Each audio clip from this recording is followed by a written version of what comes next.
तर आज मी बनवतीये मुलांच्या टिफिनसाठी मस्त असा हा रोल। तर चला तुमच्यासोबत सुद्धा रेसिपी शेअर करते।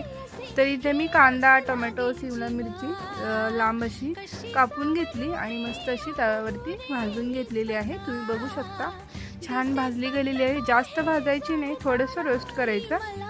त्यानंतर याच्यामध्ये मी टाकते पनीरचे क्यूब्स आणि आपला घरचा घाटी मसाला, हळदी पावडर, गरम मसाला टाकून मस्त असं हे स्टफिंग रेडी करून घेतलेलं आहे। बघा किती टेम्पटिंग दिसते आणि खायला देखील टेस्टी लागतं।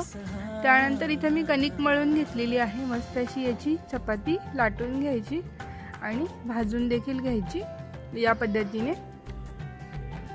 तर मी चपाती भाजून घेतलेली आहे आणि याच्यावरतीच गॅसची फ्लेम स्लो ठेवायची आणि मी याच्यावरती टाकते सॉस आणि शेजवान चटणी। जर मायोनीज असेल तर ते देखील टाकू शकता आणि मस्त असा रोल रेडी करून घ्यायचा।